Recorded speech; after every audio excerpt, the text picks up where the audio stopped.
नमस्कार दोस्तों, स्वागत है आप सभी साथियों का एक स्मार्ट स्टडी पर। तो साथियों, आज के इस वीडियो में आरआरबी ग्रुप डी एग्जाम 2026 के लिए जिनका पेपर अभी बाकी है उनके लिए टॉप 100 एक्सपेक्टेड क्वेश्चंस देखेंगे, जिसमें साइंस के 50 क्वेश्चंस आपके रहेंगे और 50 क्वेश्चंस करंट अफेयर्स के रहेंगे। तो बहुत इंपॉर्टेंट सेशन है आगामी शिफ्टों के लिए। अभी तक जैसे जैसे क्वेश्चंस पूछा है रेलवे ने, आगे अब और क्या पूछ सकता है, तो बहुत इंपॉर्टेंट सेशन है। क्लास आपको कंप्लीट देखना है।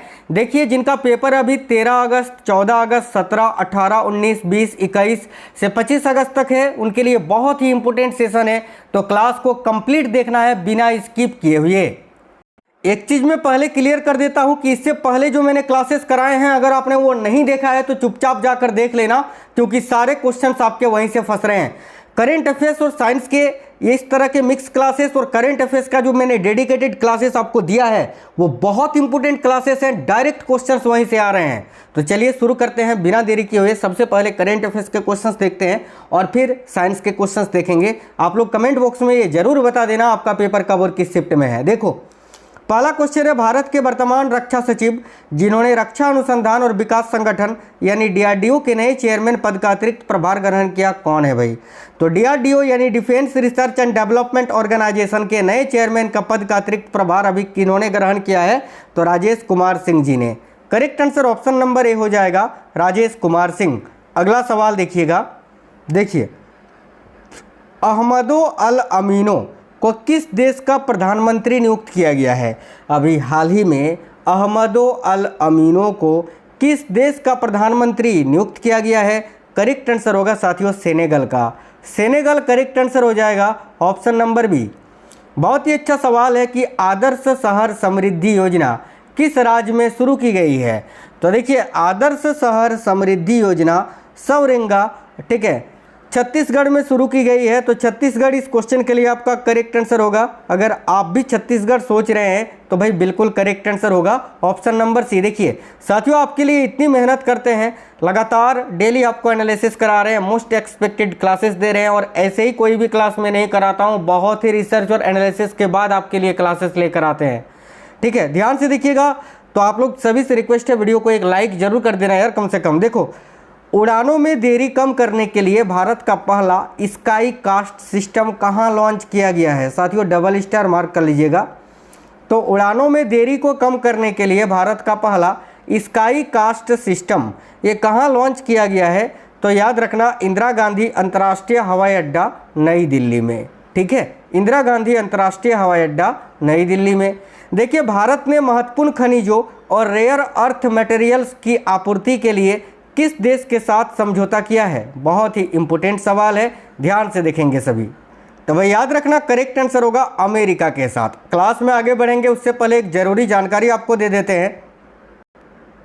साथियों, टेक्स्ट बुक आपके लिए लेकर आया है इस साल यानी 79वें स्वतंत्रता दिवस के अवसर पर आज़ाद सपनों का सेल, जो कि साथियों ये आपका 14 तारीख के रात 12 बजे से 1 बजे तक आपके पास एक खास ऑफर होगा। और ख़ास ऑफर ये है कि अगर आप 1 साल का पास यहाँ पर खरीदते हैं तो आपको 2 साल की वैलिडिटी मिलेगी। देखो, ऐसा केवल पूरे साल में एक ही दिन आता है, वो है स्वतंत्रता दिवस के अवसर पर, जहां पर आप 1 साल के पास पर 2 साल की वैलिडिटी के साथ अपने सपनों को साकार कर सकते हैं। जी हाँ दोस्तों, तो ध्यान से, वीडियो के डिस्क्रिप्शन में लिंक है, वहां से डाउनलोड करके आपको ये कोड मेरा अप्लाई करना है, XMT XMART। इससे आपको ये 349 के प्राइस में एक्स्ट्रा 12% का डिस्काउंट मिल जाएगा। ठीक है, तो देखिए, जिनको भी सभी आते हैं यार, पूरे इंडिया में किसको टेक्स्ट बुक के बारे में पता नहीं है? सभी को पता है टेक्स्ट बुक आपको सभी परीक्षाओं की साथियों PYQ, mock test, live test, इसके अलावा सभी प्रकार के टेस्ट सीरीज और आपको जो है ना स्टडी मटेरियल प्रोवाइड करवाता है। तो सभी साथी जिनको भी टेक्स्ट बुक का पास लेना था आप लोग ले सकते हैं। अभी आपके पास विशेष ऑफर है, आज़ाद सपनों का सेल या पास आपका। और याद रखना, ये 14 तारीख के रात 12 बजे से 1 बजे तक के लिए स्पेशल ऑफर है। ऑफर ये है कि आपको 1 साल का पास में आपको 2 साल की वैलिडिटी मिलती है। 1 साल का पास आप बाय करोगे, उसमें पूरे 2 साल तक आप अपनी तैयारी कर सकते हो, PYQ वगैरह अटेम्प्ट कर सकते हो, मॉक टेस्ट लगा सकते हो। तो जल्दी से जाइए, वीडियो के डिस्क्रिप्शन में लिंक है। और ये कोड आपको ध्यान से अप्लाई करना है XMART एक्समार्ट। इससे आपको साथियों एक्स्ट्रा 12% का ऑफ मिल जाएगा। तो चलिए बढ़ते हैं आगे क्लास की ओर। ये क्वेश्चन तो हो ही गया था, भारत ने महत्वपूर्ण खनिजों और रेयर अर्थ मटेरियल्स की आपूर्ति के लिए किस देश के साथ अभी समझौता किया है? तो याद रखना अमेरिका के साथ। चलिए नेक्स्ट क्वेश्चन देखिएगा, 2026 में किस राज्य की पुलिस को राष्ट्रपति द्रौपदी मुर्मू ने प्रेसिडेंट्स पुलिस कलर से सम्मानित किया है? बताइए 2026 में किस राज्य की पुलिस को राष्ट्रपति द्रौपदी मुर्मू ने प्रेसिडेंट्स पुलिस कलर से सम्मानित किया है? तो भाई याद रखना सिक्किम राज्य की पुलिस को। सिक्किम करेक्ट आंसर होगा option number B. Next question है साथियों, किस राज्य में 236 करोड़ रुपए का मिशन क्वीन पाइनएप्पल लॉन्च किया गया है? बहुत ही अच्छा सवाल है, मिशन क्वीन पाइनएप्पल। बताइए किस राज्य में अभी लॉन्च किया गया है, जिसकी लागत कितनी है साथियों? तो 236 करोड़ रुपए। याद रखना त्रिपुरा में। Tripura option number C correct answer होगा। देखिए हवलदार हरभजन सिंह और अन्य किसे मरणोपरांत संयुक्त राष्ट्र के डैग हैमरशोल्ड मेडल से सम्मानित किया गया है? तो भाई याद रखना एक तो हरभजन सिंह, ठीक है, और एक सुजीत कुमार प्रधान जी को। अगला सवाल है, संयुक्त राष्ट्र ने हाल ही में रूस के साथ किस देश को यौन हिंसा की ब्लैकलिस्ट में शामिल किया है? तो करेक्ट आंसर होगा इजराइल को। अगला सवाल है, भारत की ईशा सिंह ने म्यूनिख में आयोजित ISSF वर्ल्ड कप 2026 में महिलाओं की 25 मीटर पिस्टल इवेंट में कौन सा पदक जीता? करेक्ट आएगा स्वर्ण पदक। क्वेश्चन अब तक 2 बार रिपीट हो चुका है, याद रखना। नेक्स्ट क्वेश्चन है, मध्य प्रदेश के सांची स्तूप के बौद्ध अवशेषों को हाल ही में किस देश में भेजा गया? तो मध्य प्रदेश के सांची स्तूप के बौद्ध अवशेषों को हाल ही में किस देश या कौन सा देश भेजा गया था? तो भाई राइट आंसर हो जाएगा Mongolia. Option number C correct है मंगोलिया। अगला सवाल देखिए, समान नागरिक संहिता विधेयक पारित करने वाला तीसरा राज्य कौन सा बना है? क्वेश्चन ऑलरेडी आपसे इसी बार अभी ग्रुप डी में पूछ चुका है, तो याद रखना असम करेक्ट आंसर होगा साथियों। और क्वेश्चंस तो रिपीट हो ही रहे हैं। समान नागरिक संहिता विधेयक पारित करने वाला तीसरा राज्य कौन सा बना है? तो असम। जेनेज जानसा को किस देश का नया प्रधानमंत्री नियुक्त किया गया है? देखिए जेनेज जानसा को अभी स्लोवेनिया देश के नए प्रधानमंत्री के रूप में नियुक्त किया गया है साथियों। तो स्लोवेनिया करेक्ट आंसर होगा। अगला सवाल देखिए, सिद्धारमैया किस राज्य के सबसे लंबे समय तक मुख्यमंत्री रहने वाले नेता बन गए हैं, जिन्होंने हाल ही में पद से इस्तीफा दे दिया था? तो करेक्ट आंसर हो जाएगा कर्नाटक के। अगला सवाल है, DK शिव कुमार किस राज्य के 18वें मुख्यमंत्री बने हैं? तो भाई देखो करेक्ट आंसर हो जाएगा साथियों कर्नाटक के। अगला सवाल है, इजराइल के साथ समझौते के तहत, यहाँ पिनाका पढ़ना, Pinaka multi barrel rocket launcher का उत्पादन किस राज्य में किया जाएगा? तो इजराइल के साथ हुए समझौते के अनुसार अभी Pinaka multi barrel rocket launcher का उत्पादन किस राज्य में किया जाएगा? देखो करेक्ट आंसर होगा महाराष्ट्र में। अगला सवाल है, प्रसिद्ध संगीतकार सन्नी रोलिंस किस वाद्य यंत्र से संबंधित थे, जिनका 95 वर्ष की आयु में अभी निधन हो गया? तो देखिए करेक्ट आंसर होगा सैक्सोफोन से। सैक्सोफोन से संबंधित थे भाई।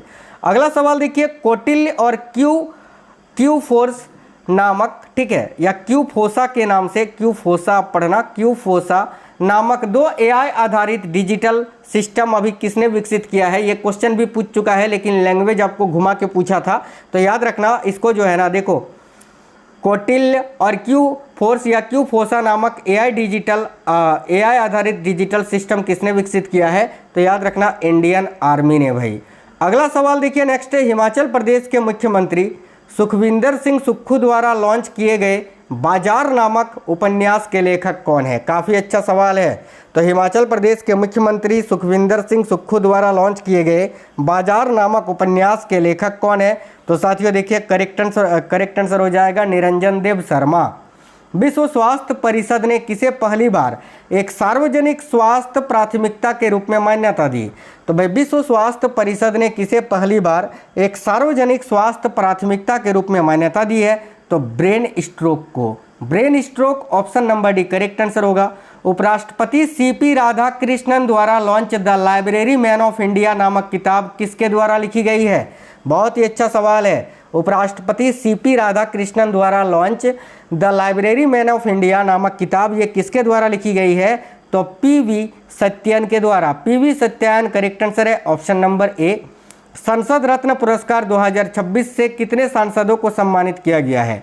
तो साथियों देखिए, संसद रत्न पुरस्कार 2026 से कुल जो है ना 12 सांसदों को अभी सम्मानित किया गया है, याद रखेंगे। अगला सवाल है, केंद्र सरकार ने नारकोटिक्स कंट्रोल ब्यूरो के प्रमुख अनुराग गर्ग का कार्यकाल कब तक के लिए बढ़ा दिया है? तो केंद्र सरकार ने नारकोटिक्स कंट्रोल ब्यूरो के प्रमुख अनुराग गर्ग का जो कार्यकाल है ये भाई कब तक के लिए बढ़ा दिया है? तो जुलाई 2027 तक के लिए। नवीनतम पुस्तक बेटर नेवर स्टॉप्स लीडरशिप, देखिए, instincts from life unscripted moments, ये किसने लिखी है? तो इस पुस्तक के लेखक है श्याम श्रीनिवासन जी। अगला सवाल है, वर्ष 2026 के गोडार्ड एस्ट्रोनॉटिक्स पुरस्कार से किस मिशन को सम्मानित किया गया? बहुत इंपॉर्टेंट सवाल है। तो अभी वर्ष 2026 में गोडार्ड एस्ट्रोनॉटिक्स पुरस्कार से किस मिशन को सम्मानित किया गया है भाई? तो चंद्रयान 3 मिशन को साथियों, चंद्रयान 3 मिशन को। अगला सवाल है, फसलों के लिए दुनिया का पहला एआई आधारित जीन एडिटर किसने विकसित किया है? तो फसलों के लिए दुनिया का पहला एआई आधारित जीन एडिटर अभी किसने विकसित किया है? तो केंद्रीय चावल अनुसंधान संस्थान कटक ने। भाई केंद्रीय चावल अनुसंधान संस्थान जो कि कटक में स्थित है। अगला सवाल है, मैड्रिड ग्लोबल वाटर समिट 2026 में दुनिया के शीर्ष 5 यानी टॉप 5 जल बोर्ड में किसे शामिल किया गया? तो देखिए राइट आंसर होगा बेंगलुरु जल आपूर्ति और सीवरेज बोर्ड को शामिल किया गया था। ठीक है, मैड्रिड ग्लोबल वाटर समिट 2026 में दुनिया के टॉप 5 जल बोर्डों में किसे शामिल किया गया? तो बेंगलुरु जल आपूर्ति और सीवरेज बोर्ड को। वायु अस्त्र, देखिए वायु अस्त्र 1 भारतीय सेना के लिए किसके द्वारा विकसित एक, याद रखना, देखिए लॉइटरिंग म्यूनिशन यानी आत्मघाती ड्रोन है। तो वायु अस्त्र 1 को अभी किसने विकसित किया है भाई भारतीय सेना के लिए? करेक्ट आंसर होगा निबे लिमिटेड पुणे ने। अगला सवाल देखिएगा, एनसीडेक्स ने भारत का पहला एक्सचेंज ट्रेडेड मौसम डेरिवेटिव कहाँ लॉन्च किया है? तो एनसीडेक्स ने भारत का पहला एक्सचेंज ट्रेडेड मौसम डेरिवेटिव ये कहाँ पर लॉन्च किया है? तो करेक्ट आंसर हो जाएगा मुंबई में। मुंबई करेक्ट आंसर है। पारंपरिक लेबर चौक की निर्भरता खत्म करने के लिए किस राज्य सरकार ने श्रम मित्र ऐप को लॉन्च किया है? तो भाई पारंपरिक लेबर चौक की निर्भरता को खत्म करने के लिए अभी किस राज्य सरकार ने श्रम मित्र ऐप को लॉन्च किया है? करेक्ट आंसर होगा हरियाणा ने। अगला सवाल है, all time favourite friendship stories नामक किताब किसके द्वारा लिखी गई है? बहुत इंपॉर्टेंट सवाल है, डबल स्टार मार्क कर लीजिएगा। All time favourite friendship stories नामक किताब जो है ये रॉस्किन बॉन्ड के द्वारा लिखी गई है। तो ऑप्शन नंबर सी करेक्ट होगा, रॉस्किन बॉन्ड। यूनेस्को विश्व धरोहर कन्वेंशन के आधिकारिक सर्वेक्षण में राजस्थान के कुंभलगढ़ किले की दीवार को कौन सा स्थान मिला है? तो भाई यूनेस्को विश्व धरोहर कन्वेंशन के आधिकारिक सर्वेक्षण में राजस्थान के कुंभलगढ़ किले की दीवार को कौन सा स्थान मिला है? तो याद रखना साथियों, दूसरा स्थान मिला है, सेकंड। 12वां इंडियन सुपर लीग 2026 का खिताब किसने जीता? बहुत ही इंपॉर्टेंट सवाल है, ऑलरेडी आपसे अभी इसी बार ग्रुप डी में पूछ चुका है। तो ईस्ट बंगाल फुटबॉल क्लब, मुझे तो याद भी है कब पूछा था, 6 तारीख के फर्स्ट शिफ्ट में पूछा था ना, अभी 6 अगस्त के, याद रखना। 12वां इंडियन सुपर लीग 2026 का खिताब किसने जीता है? तो ईस्ट बंगाल फुटबॉल क्लब ने। देखिए कॉमनवेल्थ शतरंज संघ का नया अध्यक्ष किसे नियुक्त किया गया है? तो कॉमनवेल्थ शतरंज संघ का नया अध्यक्ष अभी भरत सिंह चौहान जी को नियुक्त किया गया है। Bharat Singh Chauhan, option number B correct होगा। अंतर्राष्ट्रीय परमाणु ऊर्जा एजेंसी के तहत वर्ष 2026 के लिए क्षेत्रीय सहयोग समझौता का अध्यक्ष कौन बना? तो भाई अंतर्राष्ट्रीय परमाणु ऊर्जा एजेंसी के तहत वर्ष 2026 के लिए क्षेत्रीय सहयोग समझौते का अध्यक्ष कौन बना? तो देखिए करेक्ट होगा साथियों इस क्वेश्चन के लिए आपका भारत, ऑप्शन नंबर सी। अगला सवाल है, केंद्रीय सूचना आयोग ने किसे आरटीआई एक्ट के दायरे से बाहर रखने का आदेश दिया है? बताना। तो भाई केंद्रीय सूचना आयोग ने किसे अभी आरटीआई एक्ट के दायरे से बाहर रखने का आदेश दिया है? तो भारतीय क्रिकेट कंट्रोल बोर्ड को। नेक्स्ट क्वेश्चन है, किस राज्य सरकार ने एनसीआर क्षेत्र में कैब एग्रीगेटर्स और डिलीवरी पार्टनर्स के लिए पेट्रोल डीजल वाहनों पर रोक लगा दी है? तो याद रखना हरियाणा ने। हरियाणा करेक्ट आंसर हो जाएगा। अगला सवाल देखिए नेक्स्ट है, टिकाऊ खेती को बढ़ावा देने और किसानों को शिक्षित करने के उद्देश्य से खेत बचाओ अभियान की घोषणा किसने की? तो देखिए, टिकाऊ खेती को बढ़ावा देने और किसानों को शिक्षित करने के उद्देश्य से खेत बचाओ अभियान की घोषणा अभी किसने की है? तो कृषि मंत्री शिवराज सिंह चौहान जी ने भाई। अगला है, तीसरा नॉर्डिक भारत शिखर सम्मेलन 2026 कहाँ पर आयोजित किया गया? डबल स्टार मार्क कर लीजिएगा। तो तीसरा नॉर्डिक भारत शिखर सम्मेलन 2026 अभी कहाँ पर आयोजित किया गया था? तो ओस्लो में। ओस्लो करेक्ट आंसर हो जाएगा।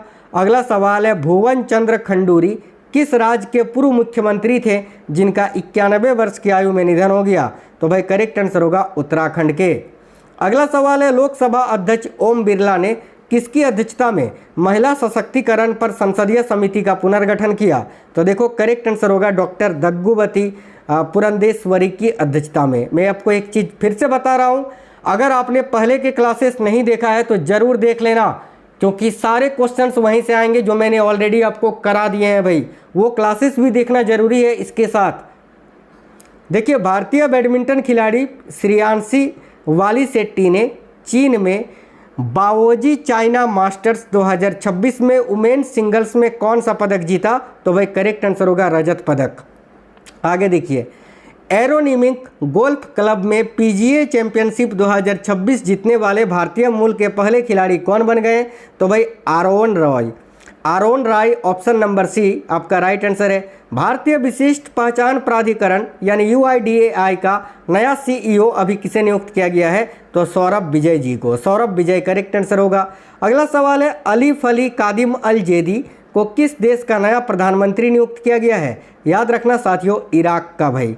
नेक्स्ट है, भारत के तीसरे राष्ट्रीय खाद्य प्रौद्योगिकी उद्यमिता एवं प्रबंधन संस्थान, ठीक है, निफ्टेम की स्थापना किस राज्य में की जा रही है? बहुत ही इंपॉर्टेंट सवाल है, याद रखना बिहार में। अगला सवाल है, भारत की पहली लघु एवं मध्यम उद्यम वाणिज्यिक सेमीकंडक्टर चिप उत्पादन इकाई किस राज्य में स्थापित की गई है? तो देखिए राइट आंसर हो जाएगा राजस्थान में। अगला सवाल है, किसे अप्रैल 2026 से अप्रैल 2028 तक के लिए कॉमन क्राइटेरिया डेवलपमेंट बोर्ड यानी CCDB का नया अध्यक्ष नियुक्त किया गया है? तो देखिए करेक्ट आंसर होगा भारत को। अगला सवाल देखिए, नशीली दवाओं के नेटवर्क को खत्म करने के लिए भारत का पहला anti narcotics task force police station कहाँ बना है? तो भाई नशीली दवाओं के नेटवर्क को खत्म करने के लिए भारत का पहला anti narcotics task force police station कहाँ बना है? तो याद रखना साथियों, दिल्ली में। अगला सवाल देखिए, नवीनतम पुस्तक अपनापन किस केंद्रीय मंत्री ने लिखा है? ऑलरेडी आपसे पूछ चुका है, तो याद रखना करेक्ट आंसर होगा शिवराज सिंह चौहान जी ने। नेक्स्ट है, अब साइंस के क्वेश्चंस देखते हैं। बहुत इंपॉर्टेंट सवाल है, किसी बल द्वारा किया गया कार्य कब ऋणात्मक माना जाता है? बताइएगा भाई, बहुत इंपॉर्टेंट सवाल है। तो देखिएगा, किसी बल द्वारा किया गया कार्य कब ऋणात्मक माना जाता है? जब बल शून्य होता है? नहीं। जब कोई विस्थापन नहीं होता है? गलत। ठीक है, जब बल विस्थापन की दिशा के विपरीत कार्य करता है। बिल्कुल, जब बल विस्थापन की दिशा के विपरीत कार्य करता है तो उस बल द्वारा किए गए कार्य को ऋणात्मक माना जाता है। Option number C correct answer होगा। आगे देखिए, बहुत ही अच्छा सवाल है, निम्नलिखित में से कौन सा कथन आपका सही है? आपको सही कथन चुनना है कि कौन सा सही है भाई। ए में लिखा है, किसी परिनालिका में, ठीक है, प्रति इकाई लंबाई में फेरों की संख्या बढ़ाने पर परिनालिका में चुंबकीय क्षेत्र की तीव्रता बढ़ जाती है। बिल्कुल सही बात है ये, तो आगे का चेक करने का भी जरूरत नहीं है। जैसे कि देखो, किसी परिनालिका के अंदर चुंबकीय क्षेत्र रेखाएं वृत्ताकार होती है। गलत।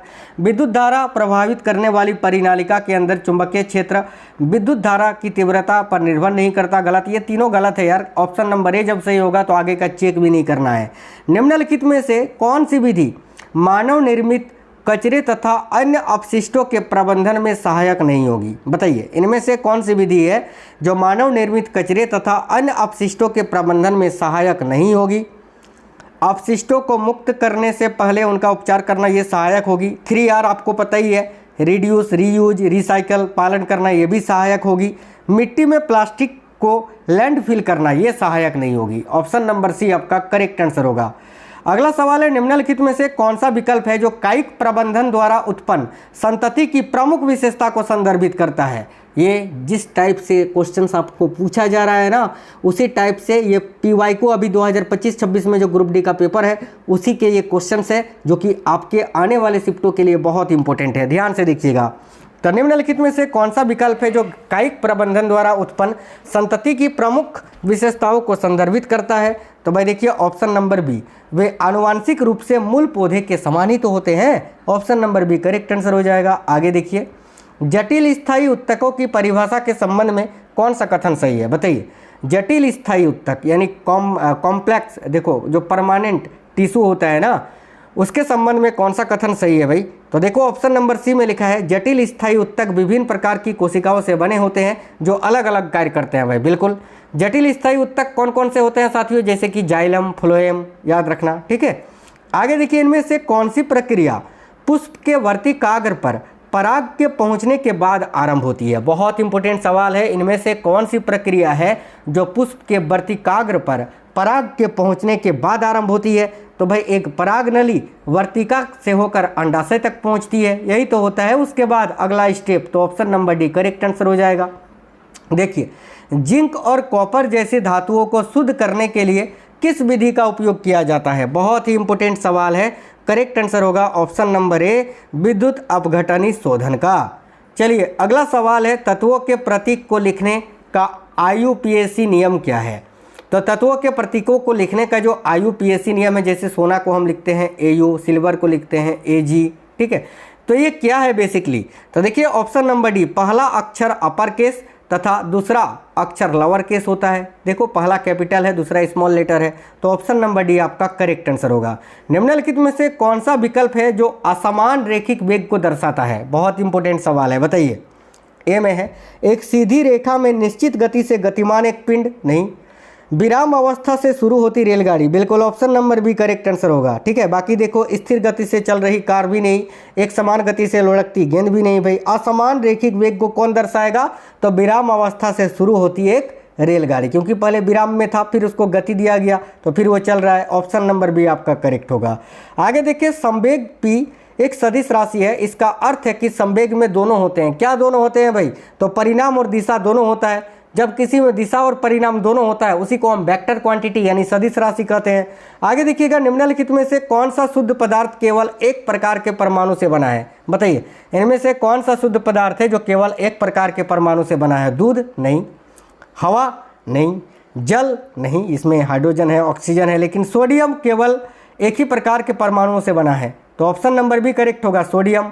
चलिए नेक्स्ट क्वेश्चन की ओर बढ़ते हैं। दी गई अभिक्रिया में निम्नलिखित में से क्या अपचयित हो रहा है? अपचयित किसको बोलते हैं? जिससे ऑक्सीजन हटता है। अब देखो किससे ऑक्सीजन हट रहा है? तो यहाँ आप बोलोगे सर कॉपर ऑक्साइड था और अब यहाँ कॉपर से जो है ना ऑक्सीजन हट गया।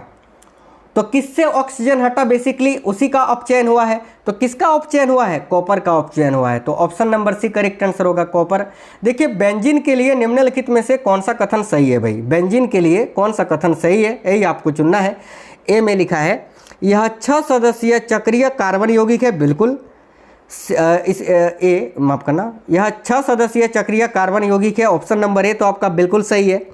बी में लिखा हुआ है, इसमें 3 एकल और 3 द्विआबंध होता है, बिल्कुल ये भी बात सही है। आणविक सूत्र क्या होता है? C6H14 होता है। क्या गलत बात है यार ये? यानी केवल ए और बी सही है। तो ऑप्शन नंबर ए आपका करेक्ट आंसर होगा। आगे देखिए, भारत में गायों को किस वैज्ञानिक स्पीसीज के नाम से वर्गीकृत किया जाता है? तो बोस इंडिकस, ऑप्शन नंबर सी आपका करेक्ट आंसर होगा। देखिए, एक विज्ञान शिक्षक विद्यार्थियों को एक परिपथ में प्रभावित धारा को अमीटर से मापने के लिए कहता है। तो विद्यार्थियों को क्या सावधानी बरतनी चाहिए भाई? देखिए, आमीटर जो होता है ना साथियों, आमीटर को हमेशा श्रेणी क्रम में जोड़ा जाता है और जो वोल्ट मीटर होता है इसको हमेशा समांतर क्रम में जोड़ा जाता है। ये बात आपको पता होनी चाहिए।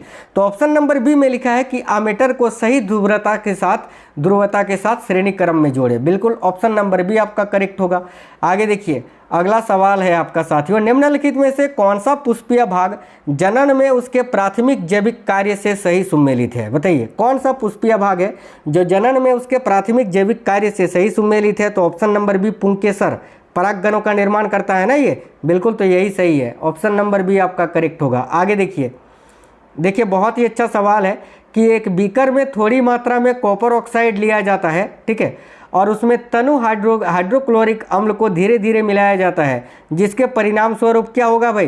तो कॉपर ऑक्साइड में जब आप हाइड्रोक्लोरिक अम्ल HCl मिलाओगे तो आपको क्या प्राप्त होता है, तो एक कॉपर क्लोराइड प्राप्त होता है और वो नीले हरे रंग के घोल का निर्माण करता है। ऑप्शन नंबर बी आपका करेक्ट आंसर हो जाएगा। आगे देखिए, किसी दी गई तरंग के लिए यदि गति 3 गुना और तरंगदैर्घ्य 3 गुना हो जाए तो आवृत्ति क्या होगी, तो आवृत्ति समान बनी रहेगी, याद रखना। नेक्स्ट क्वेश्चन है, पशुओं में मुख्य परिवहन तंत्र कौन सा होता है, तो पशुओं में मुख्य परिवहन तंत्र जो होता है वो होता है परिसंचरण तंत्र। ऑप्शन नंबर भी करेक्ट होगा। देखिए, द्रव्यमान संरक्षण का नियम क्या बताता है, वेरी वेरी इंपॉर्टेंट सवाल है।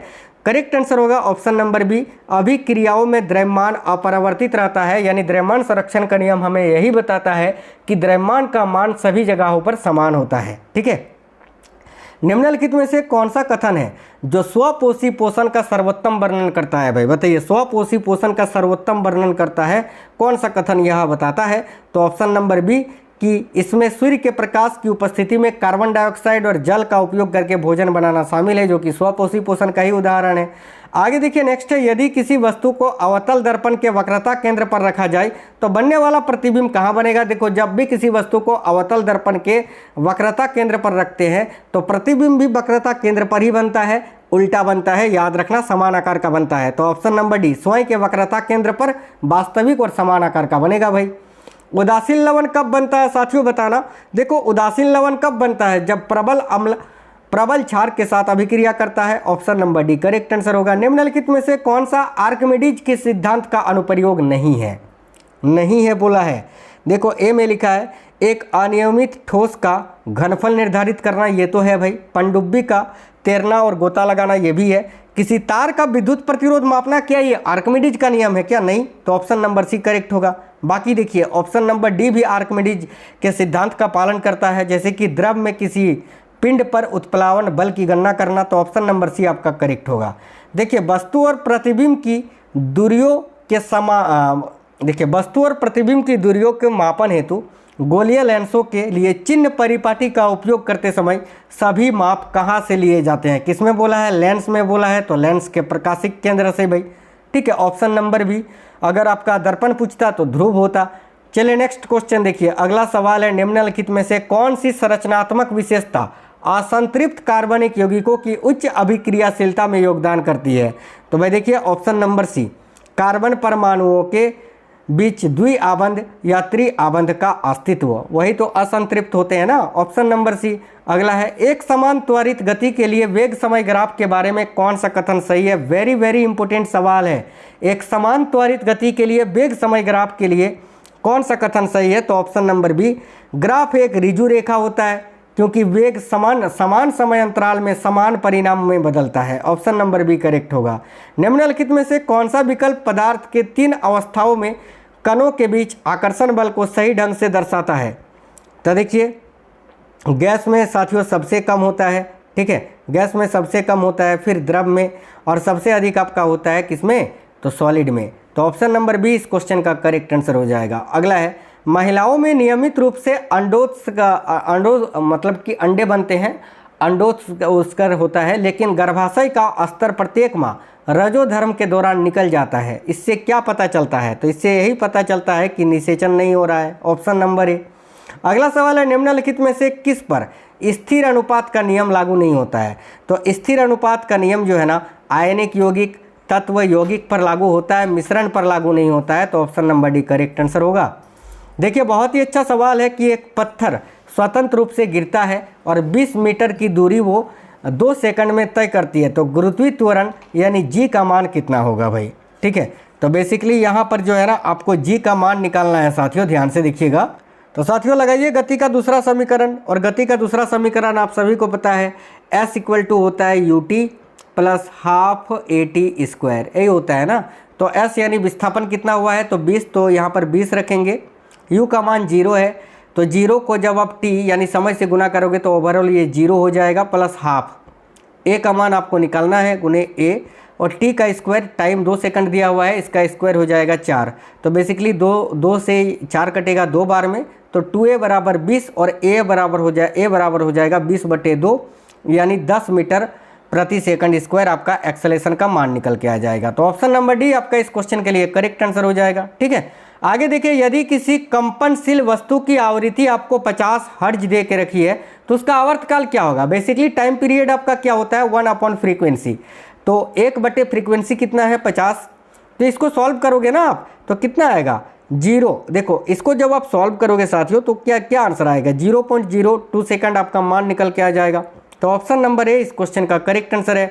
अगला है परंपरागत। देखिए परंपरागत रूप से विद्युत धारा की दिशा कैसी मानी जाती है। देखिए परंपरागत रूप से विद्युत धारा की जो दिशा होती है ना, ये इलेक्ट्रॉन के प्रवाह के विपरीत माना जाता है, यानी जिस दिशा में इलेक्ट्रॉन प्रवाह करता है उसके विपरीत। ऑप्शन नंबर सी करेक्ट होगा। अगला सवाल है 25 सेंटीमीटर फोकस दूरी वाले अवतल दर्पण। जब भी अवतल दर्पण बोले आपको फोकस दूरी एफ का मान माइनस लेना है, -25 सेंटीमीटर दे के रखा है आपको, ठीक है। दर्पण के सामने आपको 35 सेंटीमीटर की दूरी पर किसी वस्तु को रखा जाता है, यानी u का मान आपको 35 सेंटीमीटर दे के रखा है और यहाँ पर u का मान हमेशा आपको नेगेटिव में लेना है, -35 हो जाएगा और बेसिकली यहाँ पर v का मान आपको निकालना है। तो आपको देखो दर्पण फॉर्मूला लगाना है जो कि होता है 1/f = 1/v + 1/u। जब इसको आप सॉल्व करोगे ना साथियों तो आपका आंसर जो है -87.5 सेंटीमीटर आएगा, ठीक है। आप सॉल्व कर लेना, इजी अभी करूंगा तो यार काफ़ी लंबी हो जाएगी क्लास। आगे देखो, भंडारण से पहले अनाज को धूप तथा फिर छाया में क्यों सुखाया जाता है। तो करेक्ट आंसर क्या हो जाएगा भाई, नमी कम करने और खराब होने से बचाने के लिए। अगला सवाल है, यदि अंडा निषेचित नहीं होता है तो गर्भाशय स्तर के मासिक बहाव को क्या कहते हैं। तो देखिए यदि अंडाशय निषेचित नहीं होता है तो गर्भाशय स्तर के मासिक बहाव को हम रजोधर्म कहते हैं। ऑप्शन नंबर 1 करेक्ट आंसर होगा। अवतल और उत्तल दर्पण की पहचान कैसे की जाती है साथियों, बताइए। देखिए ऑप्शन नंबर बी कि अवतल का परावर्तक पृष्ठ जो होता है ये अंदर की ओर होता है, अंदर की ओर, और उत्तल का बाहर की ओर होता है भाई। तो ऑप्शन नंबर बी इस क्वेश्चन का करेक्ट आंसर होगा।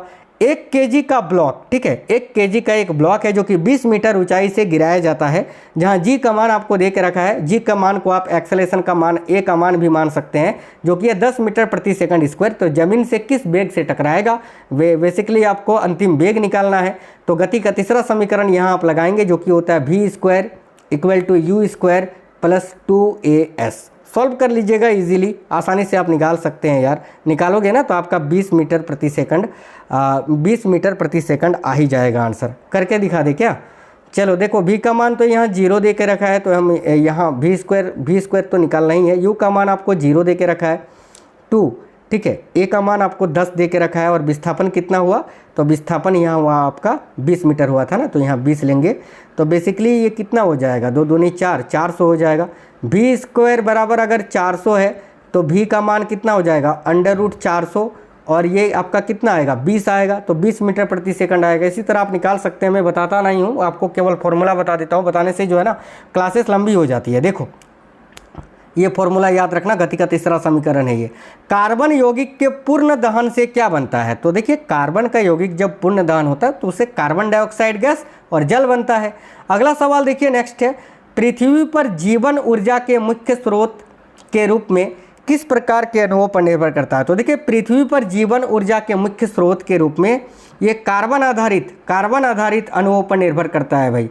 अगला, गोल्जी उपकरण के कार्य में पुटिका ये क्यों महत्वपूर्ण होती है। तो देखिए पदार्थों को गोल्जी उपकरण से लाती है और ले जाती है, इसीलिए भाई गोल्जी उपकरण में चपटी ढेर की गई थैलियों को क्या कहा जाता है। बहुत इंपॉर्टेंट सवाल है, याद रखना, सिस्टर्नी के नाम से जानते हैं।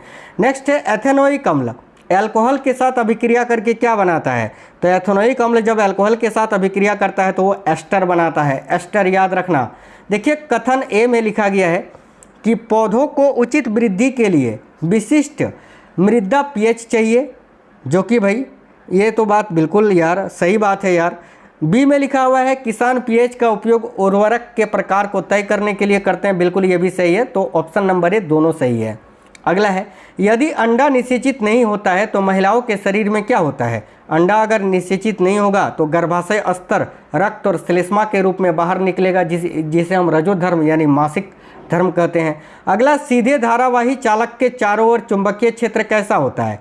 तो एक सीधी धारावाही चालक के चारों ओर जो चुंबकीय क्षेत्र होता है, ये चालक के चारों ओर सकेंद्रित वृत्त बनाता है। Option number D. जब कोई ठोस पिघलता है लेकिन तापमान नहीं बदलता तो उष्मा ऊर्जा कहाँ जाती है? देखिए ऑप्शन नंबर सी, कणों के बीच आकर्षण बल को दूर करने में ये प्रयुक्त होती है। नेक्स्ट है, किसी तत्व के समस्थानिकों में किसकी संख्या समान होती है? तो समस्थानिक में जो है ना, प्रोटॉन की संख्या समान होती है, ठीक है, और समभारिक में द्रव्यमान संख्या समान होती है। चलती कार में अचानक ब्रेक लगाने पर यात्री आगे की ओर झटका क्यों खाते हैं? देखिए करेक्ट आएगा, गति के जड़त्व के कारण। नेक्स्ट है, निम्नलिखित में से कौन सा अजैविक कारक कृषि उपज में भंडारण हानि के लिए जिम्मेदार है? तो भाई करेक्ट आंसर होगा आर्द्रता। तो साथियों ये थे पूरे 100 क्वेश्चंस, 50 करेंट और 50 साइंस के। बहुत ही इंपॉर्टेंट सवाल थे। आपको क्वेश्चंस कैसे लगे हैं कमेंट बॉक्स में जरूर बताइएगा। और हाँ, फिर से बता रहा हूँ, इससे पहले के क्लासेस अगर आपने नहीं देखे हैं तो जरूर जाकर देख लेना। एक क्लास देख कर जाओगे और अब बोलोगे आके सर क्वेश्चन तो कुछ ही क्वेश्चन आए, लेकिन आपको सारे क्लासेस देखने हैं। जब से एटलीस्ट आपका पेपर स्टार्ट हुआ है तब से लेकर अब तक जो मैंने करेंट अफेयर्स के क्लासेस कराए हैं ना, जरूर से ज़रूर देखना। और इसी प्रकार से करेंट और साइंस के जो क्लासेस कराए हैं ना, उसको ज़रूर से ज़रूर देखना है। चलिए तो मिलते हैं नेक्स्ट वीडियो में। जय हिंद साथियों, वंदे मातरम।